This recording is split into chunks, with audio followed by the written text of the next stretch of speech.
En la penumbra de su habitación, iluminada solo por la fría luz azul de la pantalla, un explorador habitual de la Deep Web se sumergía en su obsesión nocturna. No era una curiosidad pasajera la que lo movía. Había aprendido a ver más allá de la superficie, a descifrar la depravación humana como un espejo del monstruo interior que todos llevaban consigo, oculto tras máscaras de civilidad. Su cuarto estaba cargado de objetos que otros considerarían triviales, pero que para él eran herramientas de su inmersión: cables ordenados, monitores apilados, discos duros etiquetados, y en un rincón, una muñeca inflable que, en la luz tenue, parecía observarlo con silencio incómodo. Esa noche, como tantas otras, su dedo recorrió el enlace de Hidden Wiki, navegando hacia lo prohibido. Tecleó la palabra Seek, buscando la narrativa de la crueldad, el arte macabro que el mundo real jamás mostraría. Su mirada se fijó en un blog llamado Darkness of the Soul, donde las entradas hablaban de sitios tan oscuros que parecían absorber la cordura de quien se atreviera a visitarlos. Entre ellos, uno resaltaba por su nombre enigmático: The Site with No Name. Al hacer clic, un mensaje lo detuvo: incautación gubernamental, amenazas legales, advertencias que cualquier internauta prudente habría obedecido. Pero no él. Su mirada aguda descubrió un enlace oculto, escrito en ruso: Enter. La curiosidad, siempre más poderosa que el miedo, lo llevó hacia una página negra, con enlaces muertos que parecían susurrar secretos que no podían ser alcanzados, excepto uno. Un enlace hacia scat porn que parecía inocuo comparado con lo que estaba por venir. Al resaltar el texto, encontró una secuencia de números: 4, 9, 11, 6, 2, 7, 12, 1, 3, 8, 10, 5. Su mente los reorganizó como piezas de un rompecabezas, formando la dirección final: Happy Fun Time. La página se desplegó frente a él como una ventana a un infierno moderno: fotos de accidentes, decapitaciones, cuerpos mutilados y un video en vivo de violencia sexual que hizo que su estómago se revolviera. Pero fue la siguiente sección lo que realmente encendió la furia que llevaba acumulando desde la infancia: una serie de fotos de una niña de 5 años. Primero inocente, después vigilada y seguida, los padres asesinados, y finalmente, la niña torturada. Cada imagen era un golpe a su memoria y a su rabia más profunda. Sin poder contenerse, escribió comentarios cargados de insultos, amenazas de llevar la evidencia a la policía, juramentos de justicia. No pasó mucho antes de que lo doxearan: su IP, su nombre completo, incluso su número de seguro social. Un mensaje final, simple y devastador, prometía un episodio protagonizado por él. La amenaza caló hondo, pero su naturaleza no conocía la sumisión. Llamó a la policía, aseguró su casa y trató de racionalizar la situación mientras el miedo se mezclaba con la adrenalina que le era tan familiar. Días después, la tensión se materializó en un intruso en su casa, pistola en mano, avanzando sigilosamente. Su instinto lo llevó al armario, donde la muñeca inflable se convirtió en señuelo, un cebo macabro para un depredador que no conocía su presa. Con precisión y frialdad, desarmó al atacante, cada movimiento un acto calculado. El brazo del intruso se rompió bajo su fuerza, y el último aliento de amenaza se apagó. Solo entonces, entre la calma y el silencio que siguieron al enfrentamiento, una verdad oculta emergió. Él no era un simple vigilante ni un explorador. Era Sixaprosis, un asesino serial cuya obsesión era cazar a los depredadores de la Deep Web, alimentando su justicia poética con sus acciones. La satisfacción de convertir el horror en retribución lo llenaba. Mirando la pantalla, como si la niña en las fotos le devolviera una mirada silenciosa, dejó un mensaje final: para cazar monstruos, a veces debes convertirte en uno, y el juego apenas comenzaba. Después del enfrentamiento con el intruso, la casa volvió a la calma, pero en su interior, Sixaprosis sentía que algo había cambiado. La sensación no era miedo ni culpa. Era la certeza de que la red que había navegado durante años, la misma que le mostraba el horror humano en su estado más puro, estaba viva, observándolo. Cada clic, cada enlace, cada video que había visitado parecía pulsar con una conciencia propia, y de algún modo, ahora lo sabía. Él también estaba siendo cazado, aunque no por cualquiera. Sus noches se volvieron más largas. Se sentaba frente a los monitores con café frío y sus dedos temblorosos sobre el teclado, revisando logs, correos encriptados, foros ocultos donde los depredadores discutían impunemente. Había algo en la manera en que lo habían marcado, lo habían identificado, que lo hizo comprender que ya no podía moverse como antes. La Deep Web no era solo un refugio de horrores, era un laberinto en el que cada monstruo podía ser también presa. Una nueva entrada apareció en Darkness of the Soul, bajo un seudónimo que jamás había visto, Observer. Era un mensaje críptico. Tu justicia ha comenzado. Pero los depredadores no son los únicos que caminan entre sombras. Pronto, tu carne será la moneda de este juego. El escalofrío que recorrió su espalda no se debía solo a la amenaza. Se trataba de reconocimiento. Alguien había visto su movimiento, había entendido su naturaleza y lo estaba retando. Durante semanas, la tensión se volvió insoportable. Cada sonido en su casa lo sobresaltaba. Cada notificación era un posible rastreo. Revisaba cámaras de seguridad de lugares públicos, buscaba rastros de usuarios que habían interactuado con Happy Fun Time, cruzaba datos, reconstruía patrones de comportamiento como un depredador que estudiaba a otros depredadores. Su mundo había cambiado. Ya no solo cazaba, ahora era estudiado. Mientras tanto, nuevas víctimas aparecían en los foros más oscuros. Usuarios que compartían historias de desapariciones y encuentros con figuras que parecían fantasmas digitales. Algunos dejaban pistas deliberadas, casi como un juego macabro, y Six Aprosis se dio cuenta de que la red estaba respondiendo a su propia existencia. Era como si el ciberespacio hubiera cobrado vida, y él estuviera atrapado en un tablero donde cada movimiento era observado y cada error castigado. Sus hábitos se volvieron aún más meticulosos.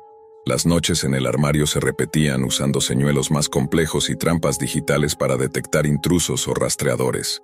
Al mismo tiempo comenzó a documentar a sus víctimas y a sus perseguidores, creando un archivo secreto que solo él podía leer, donde mezclaba datos reales y simbología macabra que solo alguien con su mente podía interpretar. Cada entrada, cada foto, cada mensaje, era un recordatorio de la delgada línea que separaba al cazador de la presa. Pero la tensión no solo residía en el mundo virtual. El reflejo de su propia violencia comenzó a perseguirlo. El eco de las imágenes que había visto, los gritos que había escuchado en la pantalla y la sangre que había derramado. Cada paso en su apartamento era acompañado por la sensación de que alguien lo miraba desde las sombras, no solo en la web, sino en la realidad tangible. Su paranoia era justificada. En la Deep Web, los límites entre lo digital y lo físico se desdibujaban, y Six Aprosis estaba aprendiendo que cada monstruo que cazaba podía volverse espectro, acechándolo de regreso. Al mismo tiempo, su fascinación no disminuía. Cada nueva dirección, cada enlace muerto que podía revivir con combinaciones de números y códigos lo absorbía. Encontraba nuevas secciones de Happy Fun Time y otras plataformas que parecían bifurcarse en infinitas ramificaciones del horror. Sin embargo, ahora su enfoque había cambiado. Ya no solo buscaba depredadores, comenzaba a buscar a los que podían cazarlo a él. La búsqueda de justicia se transformaba en un juego de supervivencia, donde cada movimiento debía anticipar la inteligencia de otros, humanos o quizás algo más. La línea entre caza y paranoia se volvió casi indistinguible. Los días se mezclaban con la noche, los reflejos de su propia violencia se convertían en obsesión, y la Deep Web se expandía ante él como un laberinto interminable. Cada puerta cerrada era un desafío, cada enlace oculto un reto que lo obligaba a descifrar códigos, combinaciones y patrones mentales que pocos podrían comprender. Cada paso lo acercaba tanto a la verdad de la red como a la comprensión de su propia naturaleza, la de un cazador que podía ser cazado, un monstruo que se alimentaba de monstruos, pero cuya existencia dependía de no ser devorado por ellos. Cada noche la habitación de Six Aprosis se transformaba en un santuario de vigilancia. Las pantallas brillaban con la luz fría que delineaba sus rasgos tensos, sus ojos inyectados en sangre recorriendo interminables archivos de texto, fotos y videos. Había aprendido a no fiarse de nada ni de nadie. Cada nuevo enlace, cada blog oscuro o foro olvidado podía ser una trampa, un desafío o una invitación.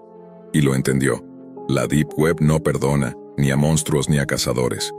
Una noche, un correo encriptado apareció entre los miles de spam y advertencias que ya ignoraba. El remitente solo decía: «Te estamos observando. Tu juego ha terminado». Su corazón latió con fuerza, no por miedo, sino por la anticipación de un enfrentamiento inevitable. Durante semanas había sentido que alguien, o algo, lo estudiaba. pero ahora la evidencia era concreta. Alguien sabía de Sixaprosis, de sus métodos, de su identidad oculta tras miles de seudónimos digitales. La caza había comenzado en su contra. En los días siguientes, los intrusos se volvieron más frecuentes. No eran amateurs. Cada uno tenía entrenamiento, precisión y astucia. Entraban a sus redes, dejaban mensajes crípticos, pruebas de que conocían su rutina y sus puntos ciegos. La paranoia se intensificó, pero también su creatividad. Cada intrusión lo obligaba a evolucionar, a crear trampas más sofisticadas, a anticipar los movimientos de los cazadores que ahora acechaban a Sixaprosis como él había cazado a otros. Su obsesión por Happy Fun Time y otros sitios de horror no disminuyó. Al contrario, los utilizaba para trazar patrones, entender la psicología de sus perseguidores y preparar emboscadas digitales. Cada mensaje, cada post, cada foto era analizado minuciosamente. Lo que antes era placer y venganza ahora se había convertido en supervivencia pura. La línea entre realidad y red virtual se desdibujaba. Cada sombra de la habitación podía albergar un intruso, cada notificación podía ser el inicio de un ataque. Una noche, al revisar un archivo antiguo que había descargado hace meses, descubrió algo que lo hizo detenerse. Un video con su propia imagen, su dirección digital marcada en la pantalla, y un mensaje que decía: «Ahora sabes cómo se siente la presa». Su sangre se heló por un instante, pero no se rindió. Comprendió que el juego había escalado. Ya no podía actuar desde la impunidad. Cada movimiento debía ser calculado, cada respuesta medida. Y lo estaba disfrutando. La adrenalina, la tensión, la posibilidad de convertirse en presa y cazador al mismo tiempo lo fascinaban. Decidió actuar. Creó señuelos más elaborados que la muñeca inflable, programó trampas digitales que podían rastrear intrusos, y preparó su apartamento como una fortaleza. Los enfrentamientos comenzaron a volverse físicos. Intrusos que creían sorprenderlo encontraban trampas que inmovilizaban, grababan y exponían a quienes intentaban cazarlo. Cada encuentro era un juego psicológico.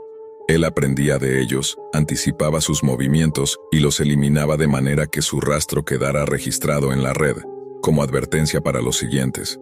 Sin embargo, Sixaprosis sabía que no podía permanecer aislado para siempre. La red, los enlaces, los códigos, todo apuntaba a algo más grande. Un organismo que existía dentro de la Deep Web, formado por usuarios, depredadores, cazadores y fuerzas invisibles que jugaban a su propia justicia. Comprendió que estaba dentro de un ciclo interminable. Para cazar monstruos, debía ser un monstruo, y al final, siempre había alguien más grande observando. Finalmente, tras semanas de tensión, llegó el momento culminante. Un enlace especial apareció en su pantalla. El encuentro final. Todo estaba dispuesto. Trampas digitales, señuelos físicos, cámaras ocultas. Sixaprosis sabía que era su prueba definitiva. Entró en la dirección, un sitio que parecía vacío, negro como la nada, salvo por un mensaje que parpadeaba. «Bienvenido, cazador, hoy eres presa y juez al mismo tiempo». El instante siguiente fue un choque de inteligencia y brutalidad. Su adversario, un maestro de la manipulación digital y física, desplegó cada recurso a su disposición. Hackeos, intrusiones, ataques psicológicos. Cada paso de Sixaprosis era contrarrestado, cada movimiento estudiado. Por primera vez sintió el vértigo de la impotencia, el miedo de convertirse en lo que cazaba. Pero su entrenamiento, su obsesión y su instinto como depredador lo guiaron. Logró dar vuelta a la situación, atrapar al adversario y exponerlo en la misma red que había servido de caza para tantos. Cuando todo terminó, Sixaprosis permaneció frente a la pantalla, exhausto, cubierto de sangre física y digital, consciente de que la red nunca duerme y que siempre habrá otro monstruo esperando. Su mensaje final apareció en los foros y sitios oscuros, una invitación, un desafío.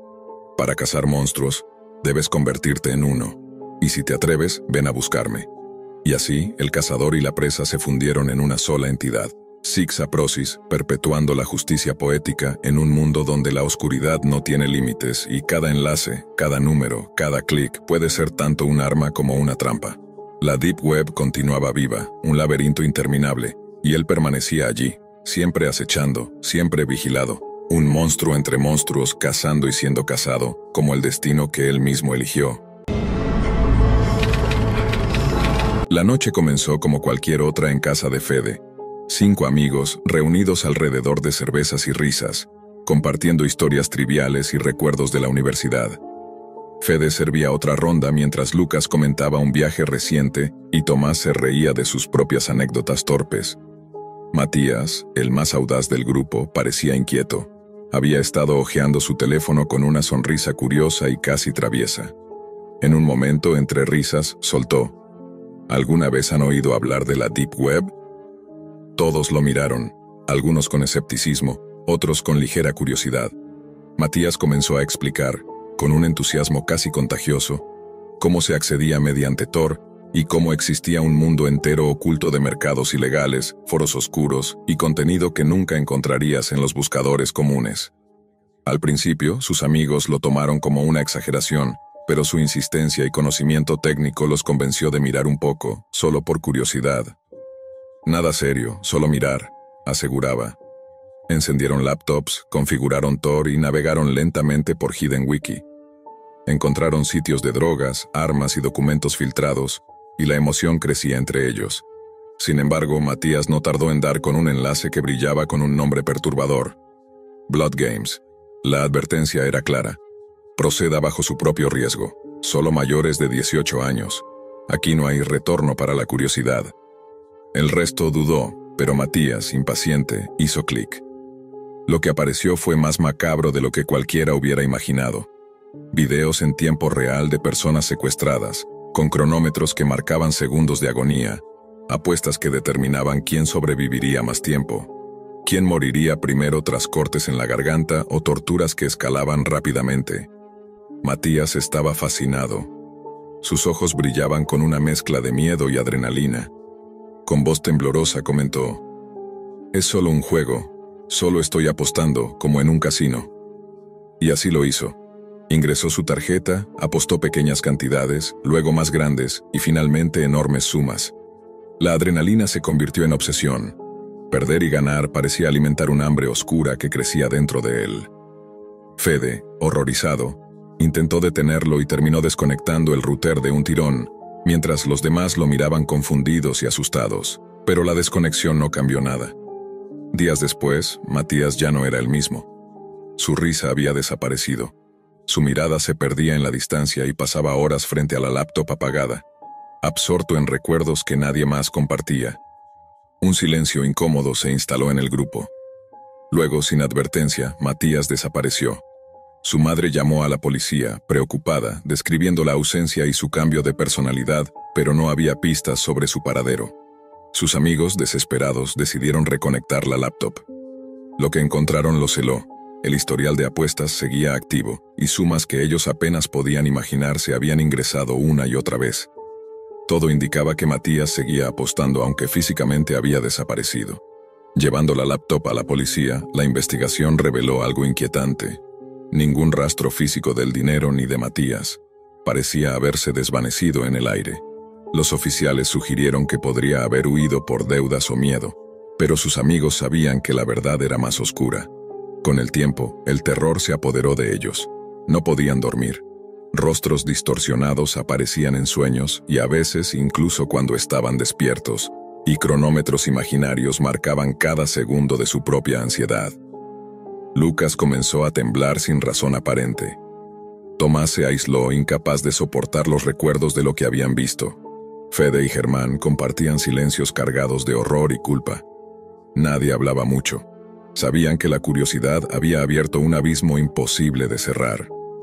Finalmente, Germán, el más reflexivo, reunió a los demás y dijo con voz grave: «La Deep Web no es un juego, lo que buscamos por curiosidad puede consumirnos. Matías está perdido para siempre, y nosotros, por mirar detrás del velo, también estamos marcados». Todos asintieron, sabiendo que la advertencia era clara. Hay puertas que, una vez abiertas, nunca pueden cerrarse, y la línea entre lo virtual y lo real puede desaparecer en un instante.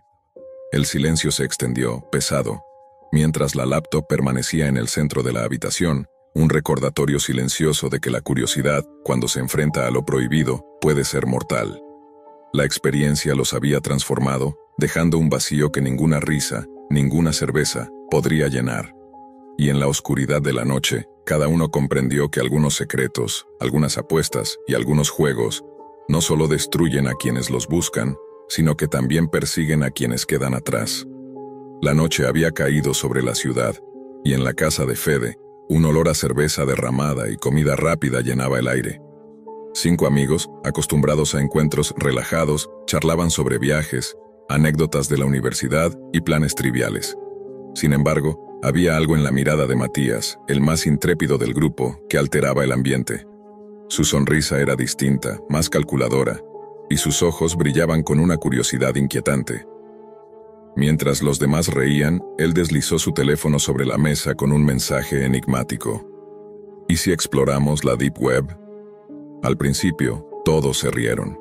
La idea parecía absurda, incluso peligrosa, pero Matías insistió con detalle, explicando cómo acceder mediante Tor y cómo el Hidden Wiki era una puerta hacia un mundo que la mayoría jamás sospecharía que existía. Su voz era persuasiva. Lo que al inicio parecía un juego de palabras pronto se convirtió en una invitación imposible de rechazar. Con cautela, encendieron laptops y configuraron Tor, conectándose a una red que prometía anonimato total. A medida que navegaban, los mercados de drogas, armas y documentos filtrados aparecían en sus pantallas. Los anuncios parecían sacados de películas, y la emoción fue creciendo entre ellos, mezclada con un nerviosismo que no se atrevieron a expresar en voz alta. Matías guiaba la navegación con maestría, explicando términos, señalando enlaces y riendo cada vez que los demás se sorprendían por la cantidad de contenido oculto que existía. Luego, como si un destino macabro los condujera, Matías encontró el enlace. Blood Games. La advertencia en la página inicial era explícita. Solo para mayores de edad. Prohibido continuar si tu mente no soporta lo extremo. Tu curiosidad puede costarte todo. Todos dudaron, incluso Lucas y Tomás, quienes eran los más escépticos, pero Matías, con una mezcla de desafío y fascinación, hizo clic. La pantalla se cargó con imágenes que helaban la sangre. Personas atadas, cronómetros en cuenta regresiva, apuestas que decidían quién moriría primero, torturas que subían de nivel y un sistema de apuestas en tiempo real que permitía ingresar sumas de dinero por cada predicción de vida o muerte. Al principio, Matías comenzó con pequeñas apuestas, describiéndolo como un simple experimento psicológico, pero pronto la adrenalina se volvió adicción. Ganaba y perdía sumas que los demás ni podían imaginar. Cada victoria lo hacía sonreír con satisfacción inquietante. Cada pérdida lo irritaba de manera visible. Fede intentó razonar con él. Basta, esto es demasiado. No sabemos quién está detrás de esto, ni siquiera si es real. Pero Matías ignoró sus palabras, obsesionado por la sensación de control sobre la vida y la muerte de otros, por el poder de decidir, aunque fuera virtual, quién viviría y quién moriría. Al ver que la situación se salía de control, Fede desconectó el router. Matías miró la pantalla en blanco y respiró hondo, visiblemente frustrado, pero no hubo discusión. Los amigos prefirieron guardar silencio, temerosos de provocarlo. Sin embargo, aquel instante solo pospuso lo inevitable. Días después, Matías cambió de manera inquietante. Su risa desapareció, sus ojos se volvían vidriosos, y pasaba horas inmóvil frente a la laptop apagada, murmurando cifras y nombres que nadie entendía. Su familia comenzó a notar el cambio. Su madre, alarmada, intentaba comunicarse con él, pero Matías respondía con monosílabos o no respondía. Su obsesión se había convertido en un vacío que devoraba todo lo demás.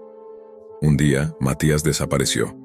Su madre alertó a la policía describiendo la transformación y su ausencia repentina. No había pistas, ni señales de lucha, ni mensajes de despedida.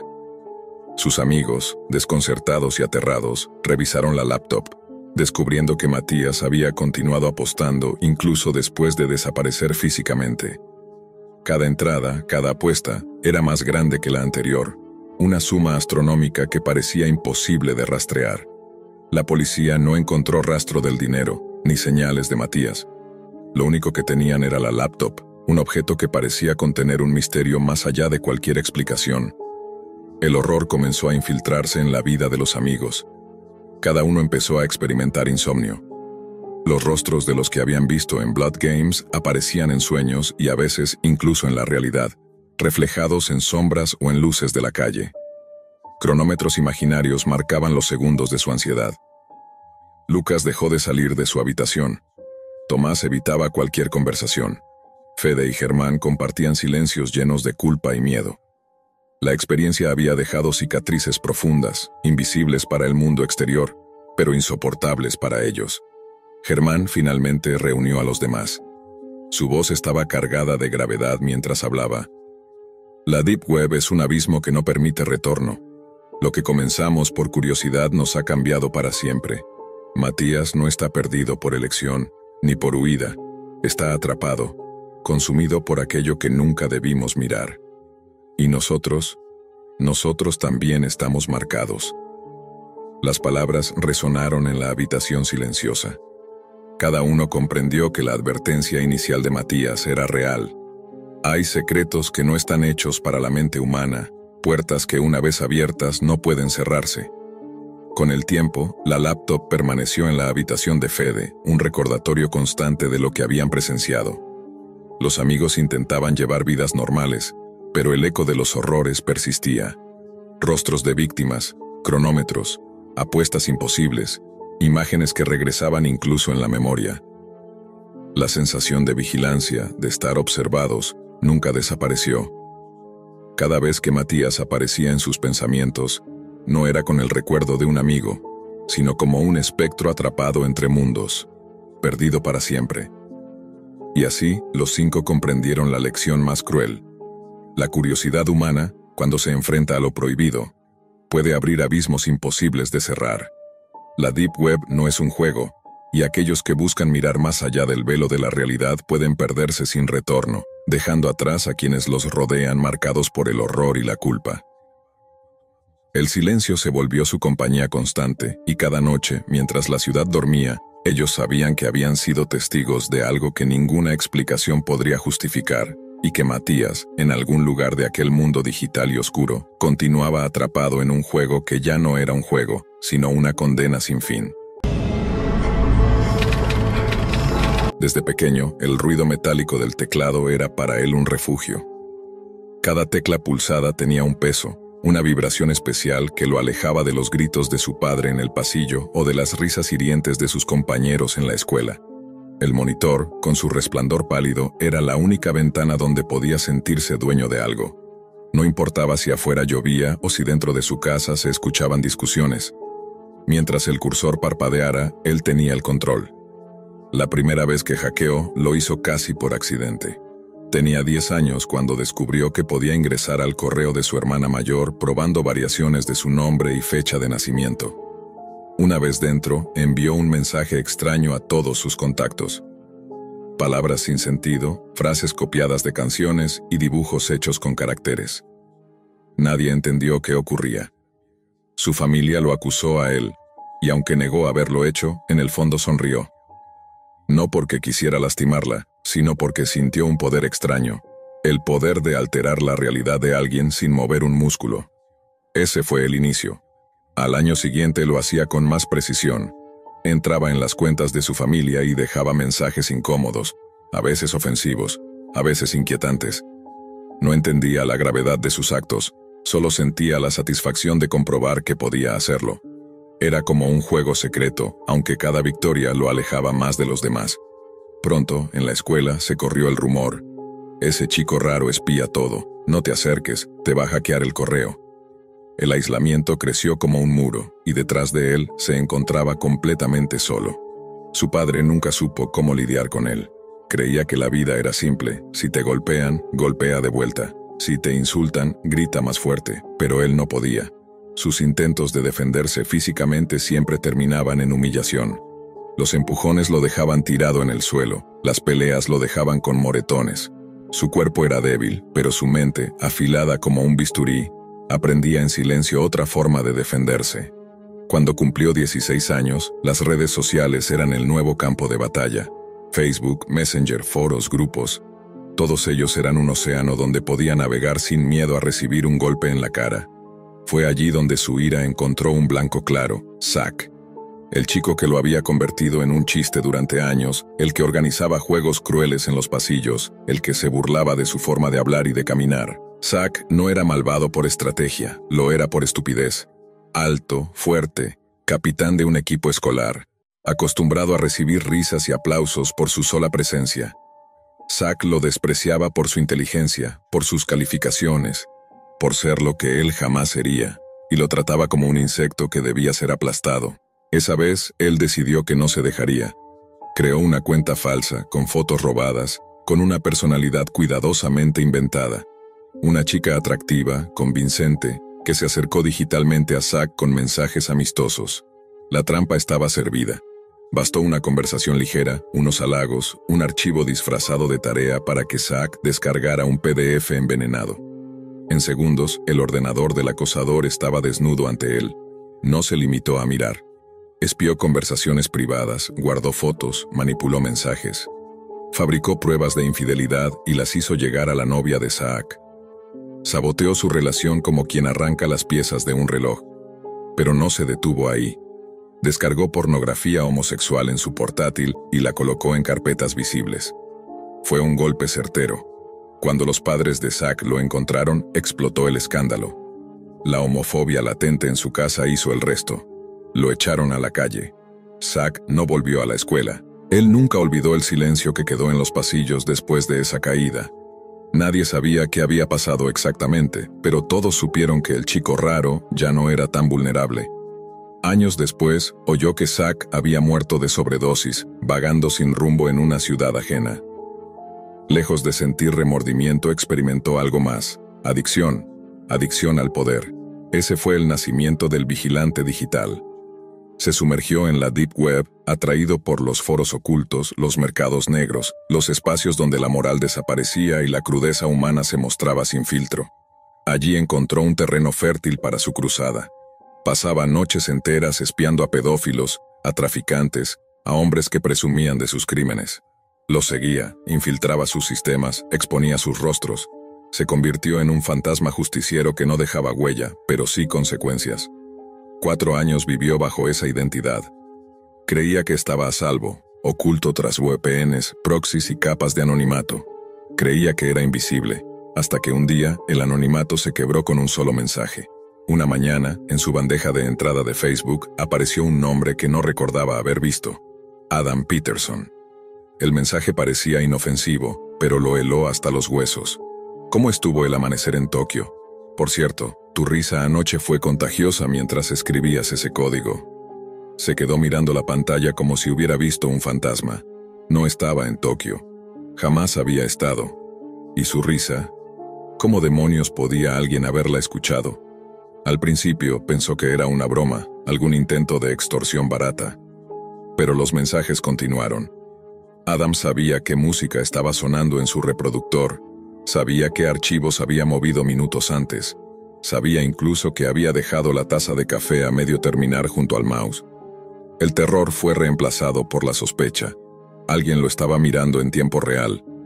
Revisó el móvil, la laptop, las cámaras. Nada. Pero los mensajes seguían, cada vez más personales, cada vez más invasivos. Finalmente llegó la amenaza disfrazada de invitación. Vamos a jugar. Si no juegas, no tendrás otra mañana. El juego consistía en enfrentarse a su propio pasado. Adam lo obligaba a revivir cada sombra que había dejado atrás. Lo condujo a conversaciones antiguas, a correos ocultos, a recuerdos enterrados. Primero, el nombre de Zack volvió a aparecer, con fotos de su cadáver publicadas en foros de adictos. Luego, la exnovia de Zack recibió un mensaje desde una cuenta desconocida, forzándolo a ver cómo lloraba, cómo preguntaba por qué habían destruido su vida. Y más tarde, un giro más siniestro. Un abusador de niños que él había expuesto aparecía ahora con una hija secuestrada. Cada mensaje de Adam era un recordatorio cruel de que el vigilante digital no era intocable, que sus actos tenían consecuencias que no podía borrar con un clic. Y entonces, la máscara cayó. La voz detrás de Adam era demasiado familiar. Él no podía creerlo. El chat, la voz distorsionada que había escuchado en algunos audios, la presencia amenazante que lo arrinconaba desde hacía semanas, todo era ella, Ángela, su novia. La única persona que lo había mirado con ternura en la universidad, que había sabido aceptar su rareza y sus silencios incómodos. que lo había abrazado cuando nadie más lo hacía. El monitor parpadeaba. El mensaje final de Adam había sido simple: ya sabes quién soy.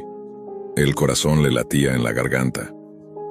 Retrocedió en su silla como si la distancia física pudiera protegerlo de lo que acababa de descubrir. ¿Cómo era posible? ¿Cómo había logrado engañarlo, penetrar en su mundo, superarlo en su propio terreno? La respuesta era brutal en su simpleza. Ella lo conocía. Sabía cómo pensaba, cómo reaccionaba, cómo ocultaba sus rastros, y lo había usado en su contra. ¿Por qué?, preguntó en voz baja, aunque nadie lo escuchaba. La pantalla cambió. Una videollamada entrante. Dudó, pero contestó.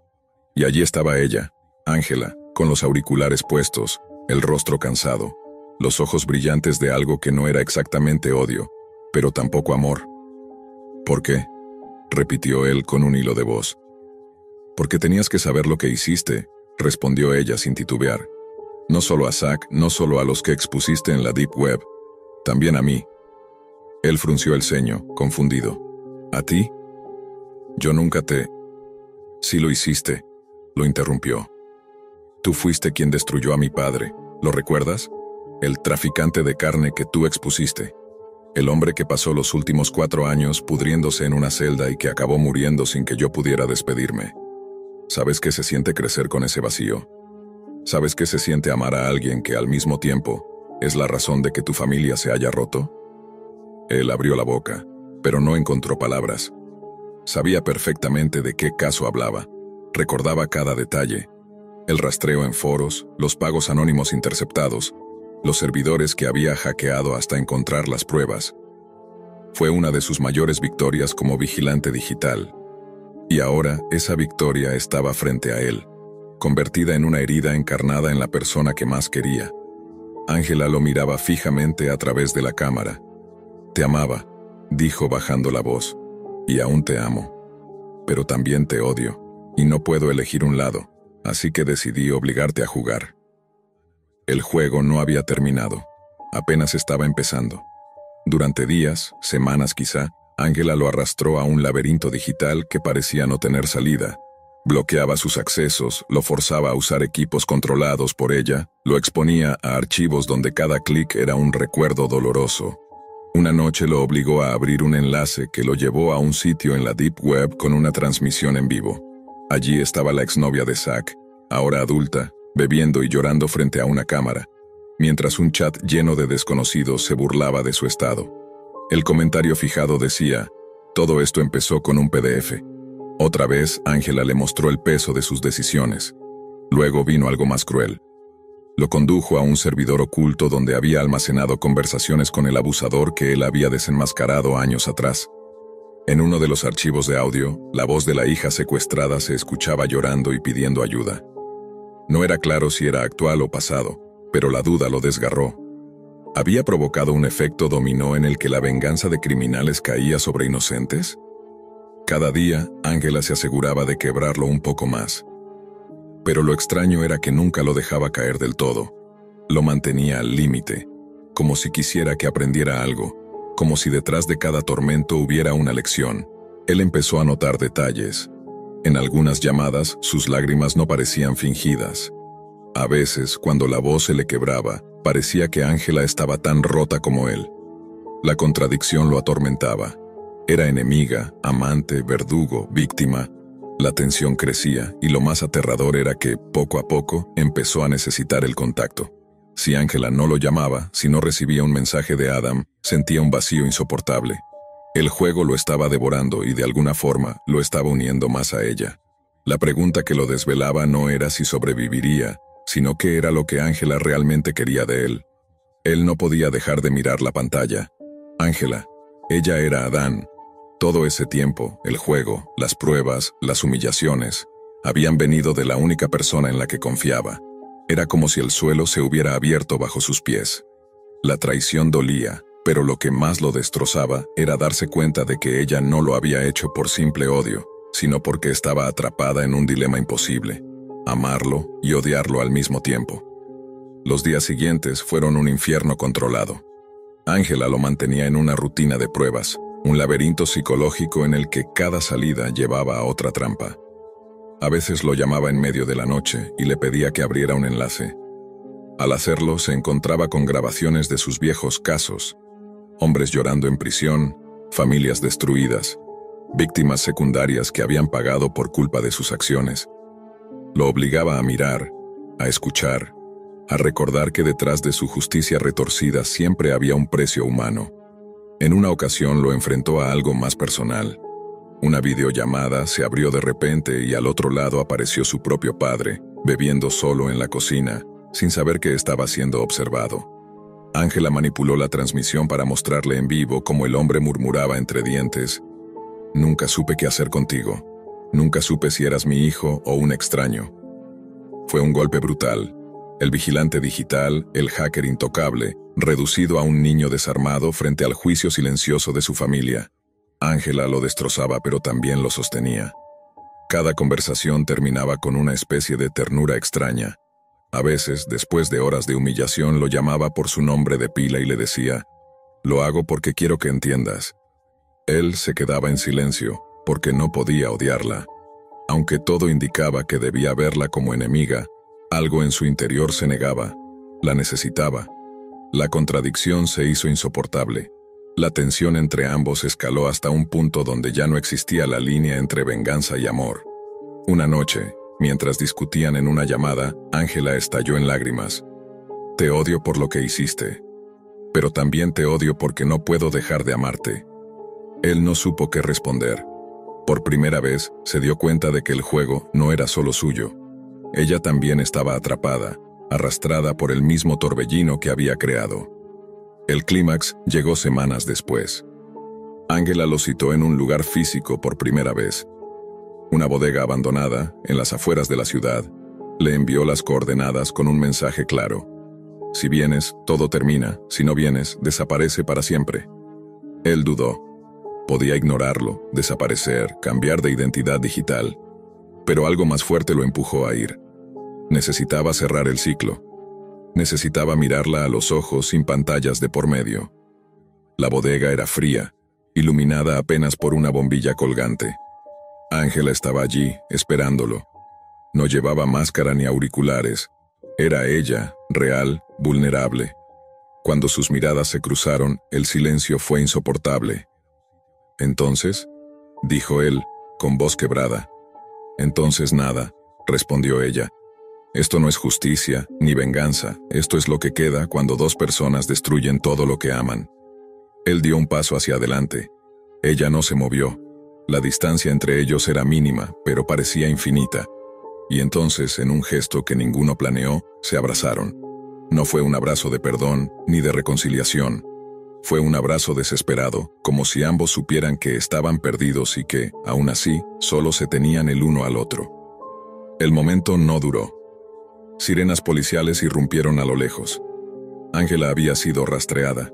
Sus actividades como Adam no habían pasado desapercibidas. Las autoridades llevaban tiempo siguiéndola. La bodega se llenó de luces azules y gritos. Él intentó detenerlos, gritar que no la arrestaran, que ella no era una criminal cualquiera. Pero fue inútil. Se la llevaron esposada, mientras lo miraba por última vez con una mezcla de dolor y amor en los ojos. Los días posteriores fueron un vacío.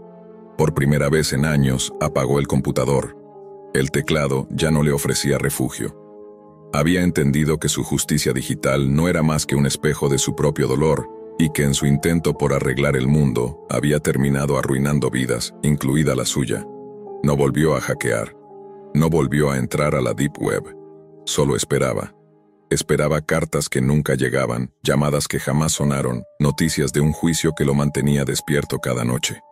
Y en esa espera, comprendió lo más duro de todo: que el verdadero castigo no era la cárcel ni el escrutinio público.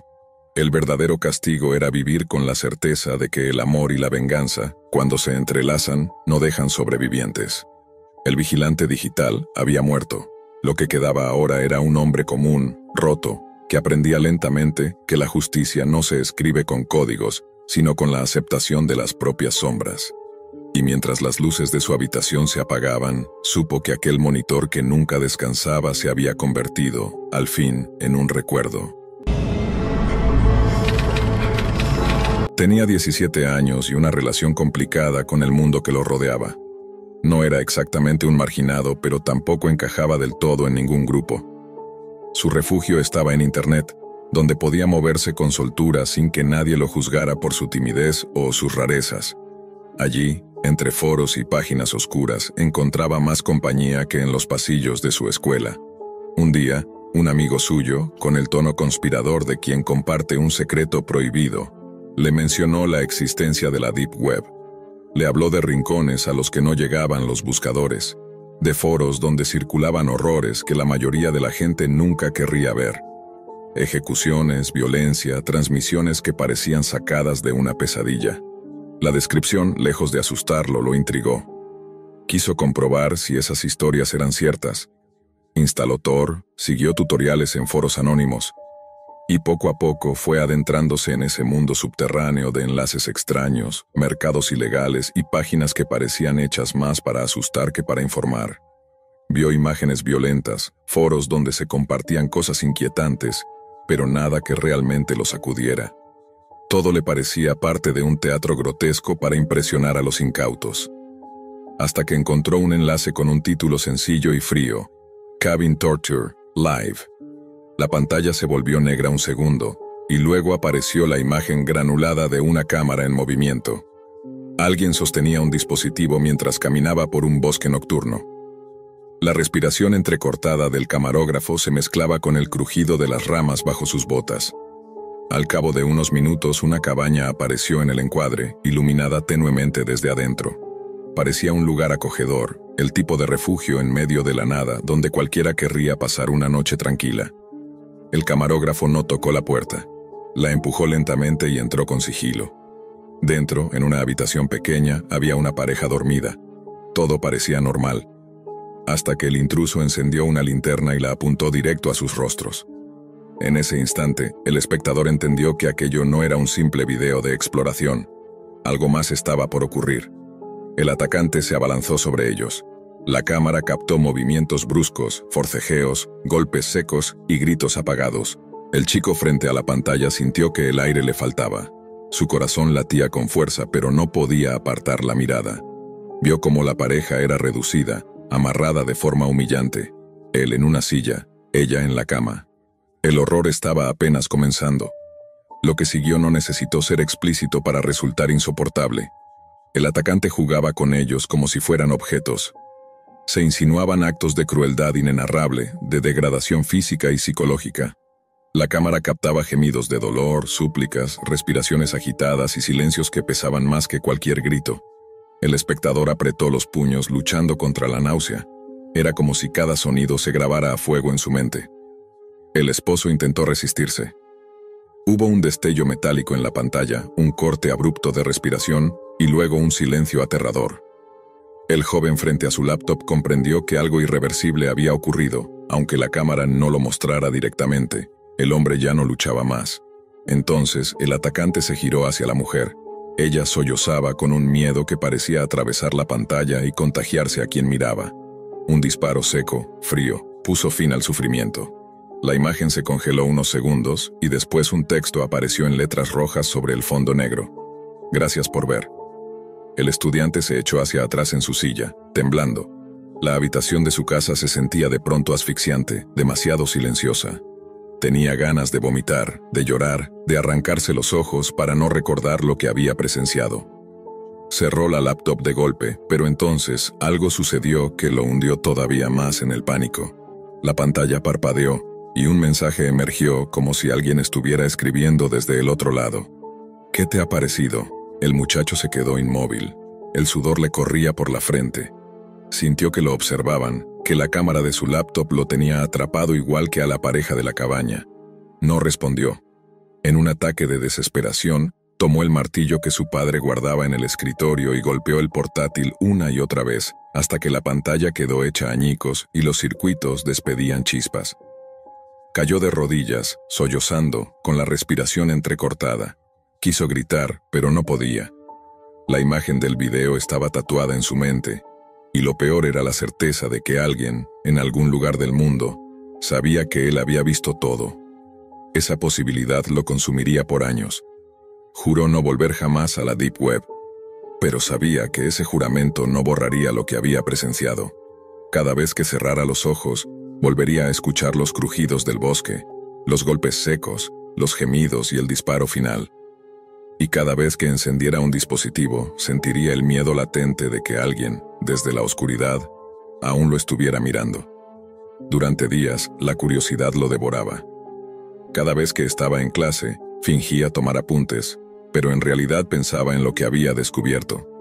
La Deep Web se había convertido en un agujero negro que lo atraía con fuerza irresistible. Recordaba las advertencias que había leído en foros. No entres si no estás preparado. No veas transmisiones en vivo, podrías ser rastreado. Palabras que parecían escritas para asustar novatos, pero que en él sembraban una mezcla peligrosa de miedo y deseo. Por las noches esperaba que sus padres se durmieran. Bajaba las luces de su habitación, cerraba la puerta con seguro y encendía su laptop como si realizara un ritual prohibido. Thor le abría un mundo nuevo. Páginas con fondos negros, texto en rojo o verde fosforescente, enlaces interminables con direcciones incomprensibles llenas de números y letras. La mayoría eran mercados ilegales, foros de conspiraciones, chats de hackers que hablaban en clave. Algunas páginas tardaban minutos en cargar, como si la propia red quisiera que se arrepintiera antes de entrar. Al principio lo único que encontraba eran cosas grotescas pero inofensivas. Colecciones de imágenes morbosas, relatos inventados, supuestas red rooms que resultaban ser estafas. Nada que cumpliera con las historias aterradoras que su amigo había insinuado. Pero esa decepción se fue transformando en obsesión. Si hay algo real ahí, yo lo voy a encontrar, se repetía. Y lo encontró. Una noche, entre una maraña de enlaces rotos y páginas con títulos absurdos, apareció una dirección que no parecía estar conectada a nada conocido. El título, en un inglés sencillo, decía Cabin Torture, Live. La primera vez no se atrevió a hacer clic. Cerró la laptop de golpe y la guardó en el cajón, pero no pudo dormir en toda la noche. Sentía como si la pantalla lo hubiera mirado a él, como si el enlace mismo hubiera sido colocado allí esperándolo. Al día siguiente, durante el almuerzo en la cafetería, apenas probó bocado. Sus amigos hablaban de deportes, de videojuegos, de cosas normales, y él solo pensaba en la palabra que se repetía en su mente: Cabin Torture. Finalmente, al caer la noche, encendió de nuevo la laptop. Respiró hondo y pulsó el enlace. La transmisión comenzó de inmediato. La calidad era deficiente, el video granulado, la señal inestable. Sin embargo, la crudeza de lo que veía atravesaba la pantalla. Una cámara en primera persona mostraba un bosque oscuro, iluminado apenas por una linterna. El sonido era lo más inquietante. Pasos, ramas que se partían, respiración entrecortada. La persona detrás de la cámara no hablaba, pero cada jadeo transmitía una mezcla de ansiedad y excitación que resultaba contagiosa. El joven tragó saliva. Su cuerpo entero estaba en tensión. Por un momento quiso cerrar la pestaña, pero sus dedos permanecieron inmóviles sobre el teclado, como si algo invisible lo obligara a seguir mirando. Tras varios minutos de caminata, apareció una cabaña en medio del bosque. No era tenebrosa, al contrario. Parecía una postal de tranquilidad, con cortinas en las ventanas y una lámpara tenue encendida en el interior. Pero esa normalidad era lo más perturbador. ¿Qué hacía una cámara clandestina acercándose sigilosamente a un lugar que transmitía calma? El intruso empujó la puerta y entró. La cámara temblaba levemente, como si el operador contuviera la risa o los nervios. El espectador sintió un escalofrío recorrerle la espalda. Estaba a punto de presenciar algo que ya no podía detener. En la habitación, una pareja dormía plácidamente. Ella con el brazo extendido, él boca arriba, respirando profundo. El silencio se rompió cuando la linterna los iluminó de golpe. El joven frente a la laptop apretó los dientes, sintiendo cómo la adrenalina lo paralizaba. Lo que vino después no fue inmediato. El intruso se tomó su tiempo, caminando alrededor de la cama, grabando cada ángulo, como un depredador saboreando el instante antes del ataque. La pareja seguía dormida, ajena al horror que estaba por desatarse. Y entonces ocurrió. Un golpe seco, un grito ahogado, la confusión absoluta. La cámara captó el caos en destellos. Cuerpos forcejeando, manos sujetadas con violencia, muebles arrastrándose contra el suelo. El muchacho frente a la pantalla sintió náuseas, pero no pudo apartar los ojos. El hombre terminó amarrado a una silla, la mujer inmovilizada en la cama. El atacante respiraba con fuerza, su sombra proyectada en la pared parecía la de un gigante deformado. No había música, no había comentarios, solo esa respiración, los sollozos de la mujer y la súplica quebrada del esposo. El joven que miraba se llevó la mano a la boca. Aquello era real. Demasiado real. El joven frente a la pantalla apenas podía respirar. Cada segundo era un tormento. La cámara seguía cada movimiento del intruso, que parecía medir el miedo como si fuera un juego. La pareja, aterrorizada, se movía desesperada intentando liberarse, pero sus esfuerzos eran inútiles. Todo lo que se veía era fragmentos, sombras, destellos de lucha y gritos apagados. La mente del espectador completaba lo que la cámara no mostraba, y en su imaginación, la brutalidad era infinita. El joven comenzó a sentirse atrapado dentro de la escena, como si la cabaña se extendiera hasta su propia habitación. Los gritos se mezclaban con el viento que golpeaba las ventanas de su casa y con el silencio pesado de la noche. Su corazón latía con fuerza, y un sudor frío le recorría la espalda. Cada movimiento del atacante era calculado. Cada gesto de la pareja lo hacía estremecerse, y una pregunta lo martillaba. ¿Hasta dónde llegará esto? Afuera, la tormenta parecía reflejar el caos interior. La linterna del intruso iluminaba por momentos la cara pálida de la mujer, el miedo congelado en sus ojos y la impotencia del hombre atado en la silla. La cámara captaba detalles mínimos, una lágrima que caía, un sollozo reprimido, una mano que temblaba intentando alcanzarlo todo. El joven sentía cada instante como si fuera suyo. Cada sonido, cada sombra lo penetraba. Con cada segundo que pasaba, el horror se mezclaba con fascinación. Quiso cerrar la ventana del navegador, alejarse, respirar, pero algo lo retenía. La mente humana, pensó, podía acostumbrarse a cualquier cosa. Pero su cuerpo no. Su estómago se revolvía y la sensación de impotencia lo aplastaba. Se dio cuenta de que estaba siendo testigo de algo que no solo lo perturbaba, sino que lo transformaba. La realidad y la ficción se mezclaban y él ya no sabía dónde terminaba su habitación y comenzaba la cabaña. El tiempo se diluyó. La transmisión continuaba mostrando fragmentos incompletos, movimientos bruscos, sombras que se cruzaban, la pareja luchando desesperada. Todo estaba en silencio salvo por respiraciones, sollozos y el sonido lejano de la tormenta que golpeaba la cabaña. La tensión alcanzaba un punto insoportable. Su mente trataba de llenar los huecos, pero cada imagen sugerida parecía multiplicar el horror. Cada gesto, cada sonido, cada sombra proyectaba una amenaza invisible que lo perseguía. Finalmente, la transmisión terminó de golpe. La pantalla se volvió negra, y un mensaje frío apareció. «Gracias por ver». El joven se dejó caer hacia atrás, jadeando. Sus manos temblaban y su vista se nublaba. No podía creer que acabara de presenciar algo así, aunque no hubiera visto los detalles más crudos. La sugestión y la violencia implícita lo habían marcado de manera indeleble. Por unos segundos, su mundo entero pareció desmoronarse. Pero lo peor aún estaba por llegar. Su laptop parpadeó y apareció un mensaje del propietario de la transmisión. «¿Qué te ha parecido?». El joven se quedó inmóvil. Su mente giraba en espiral de pánico. ¿Lo habían rastreado? ¿Sabían qué estaba viendo? La paranoia lo envolvió. En un impulso de desesperación y miedo absoluto, tomó un martillo de su escritorio y golpeó la laptop hasta que la pantalla estalló en pedazos, desprendiendo chispas y humo. Cayó de rodillas, sollozando, con la respiración agitada y los músculos entumecidos. Se cubrió la cara con las manos y lloró. Su mundo ya no sería el mismo. Había cruzado un umbral. La curiosidad lo había llevado a presenciar algo que la mente humana no debería absorber. Juró nunca más acercarse a la Deep Web. Sabía que, aunque quisiera olvidar, la escena seguiría persiguiéndolo en sueños y en pensamientos intrusivos. Cada vez que cerrara los ojos escucharía los gritos, los sollozos, los golpes y el mensaje final. Cada vez que encendiera un dispositivo sentiría que alguien lo estaba mirando. La sensación de vulnerabilidad se convirtió en un acompañante silencioso y constante. Su vida continuó, pero él ya no era el mismo. Se volvió más cauteloso, retraído, y cada interacción con el mundo real adquirió un matiz de desconfianza y miedo. La experiencia había dejado una marca indeleble, la certeza de que hay horrores que existen, de que hay límites que no deberían cruzarse, y de que la curiosidad puede ser una puerta directa a la pesadilla más absoluta.